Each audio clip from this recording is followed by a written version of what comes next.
I jumped on the flat earth theory like months and months ago. But when I moved up to Colorado, my dad was drinking one night and he was like, see that moon? Do you think it's 2,000 miles away or 250,000 miles away, whatever numbers? And for the life of me, I could not let that go. I kept thinking about it. I'm like, why would they lie?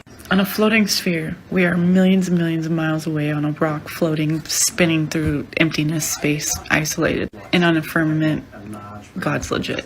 The Bible's real. The only way for their plan to work is to make their people not believe in God. So what do we say? The government. Come here. Apparently there's a trend right now of people believing in flat earth. What's that? Living on a pancake? Plate? Are you not happy with the giant rock with the wet stuff on it? Sticking to it with magic? That's okay. Because I believe in flat earth. And to make matters worse, I believe in this too. Which means that's 2 for 2 that people can come at me at. Saying that you're crazy because you think that we live on a plate. Crazy that you believe in the sky fairy. But that's okay. I don't mind. I don't need your permission or approval to believe in these things. I know them to be true. And we will all prove it in the end. Come here. When we expose to the world the true earth, flat earth, it will destroy everything, but in a good way. You see, people out there for decades upon decades have been making a huge amount of money on these lies. Everyone from NASA to the movie industry, TV shows, music, school curriculum. Think about the amount of money that will be taken away from these people. And now you understand why there is also a concerted push to make sure that flat earthers are called crazy and that we are shut down. That is why the devil doesn't want us to show God exists. Because not only does it prove that everyone has to be accountable for their own actions, but we actually take away their financial income. Good. People ask me why they would hide flat earth, and here are 6 reasons. To hide the creator as described in the Bible. To promote the fake alien agenda when in fact they are demons. To promote depopulation agendas by saying Earth has too many people. To hide our true history and free energy. To manipulate their so-called science. To make you think you're nothing but cosmic dust.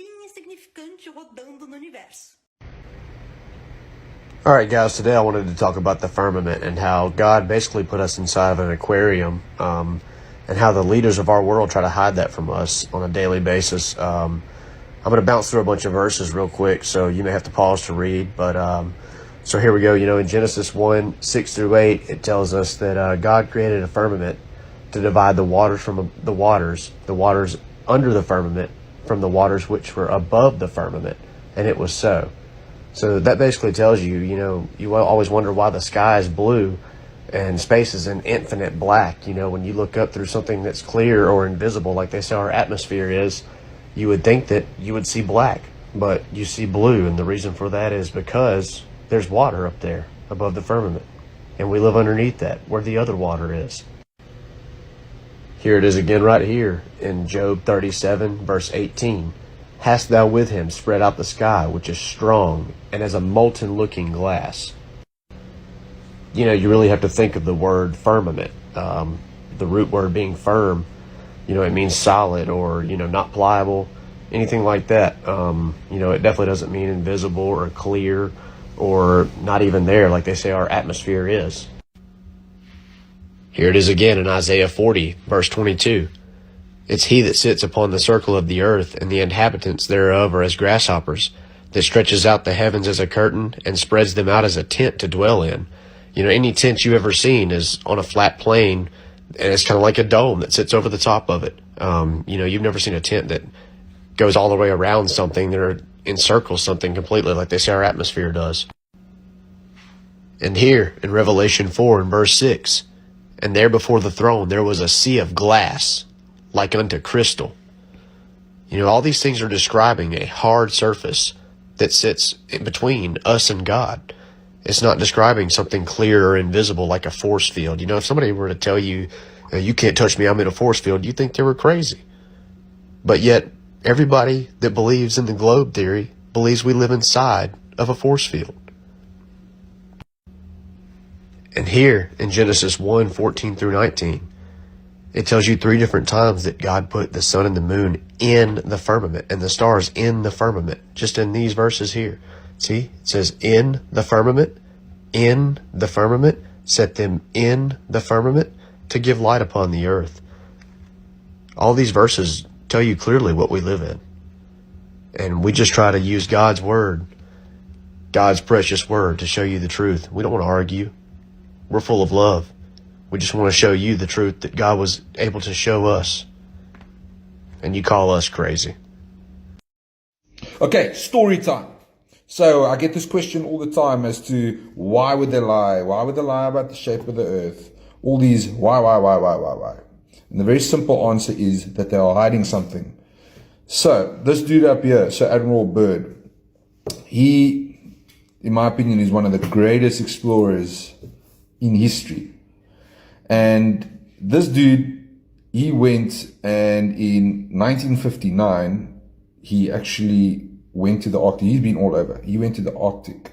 And this dude over here, there is documents on this, this dude over here found more land. And I quote, he says, land as big as America that has been unexplored. Nobody's ever been there. And we all know land equals resources. So in 1959, this guy finds more land and goes on national TV and confirms this, right? And then December 1st, 1959, the world can never agree about anything, but one thing that they do agree on, the 1st of December, 1959, the entire world agrees we may not go to Antarctica, conveniently. And then, would you look at that? 1969, the globe, all of a sudden, we went to the moon in our globe theory. So how do you prevent people from going somewhere, considering there's more land? How do you prevent them from going somewhere? Tell them they're stuck on this tiny little ball. They can't go anywhere else. According to the globe theory, Antarctica is this tiny little continent, uninhabited. You can't go there. All right? We've achieved everything. Another little question for you. Why has nobody ever in history ever circumvented the earth from north to south, only from east to west? We've done it all. Highest mountain, scaled it. We've been to the moon, which is a lot of bull crap, you know that. But why has nobody ever gone from north to south around the earth, only from east to west? And this makes complete sense on a flat earth model, because north is in the middle, from east to west is fine. It's the same route that the sun and the moon takes. So I was just curious, and I decided to type in biblical cosmology in Google just to see what would pop up. You know, I was just curious, and it was very interesting. I didn't see one heliocentric model, you know, because that's what's supposed to be biblical, remember? The Bible says that we're spinning and moving everywhere, but look at this, just a bunch of flat earth models. Very interesting. Wonder why. All my flat earth friends who are speaking up and educating these people who've been blind for too long, there's only so many who can wake up. We must understand that. But keep planting the seeds. It's working. Trust me. It is working. I've seen it. I took about a 1-year break from TikTok.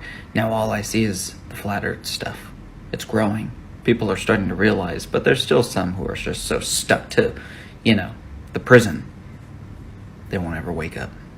Well, not ever.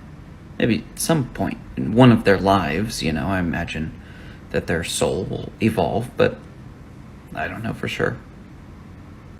I'm definitely not the best one to be making these kind of videos, but right here, Book of Genesis, the history of creation, talks about how they created it, the firmament that's over us.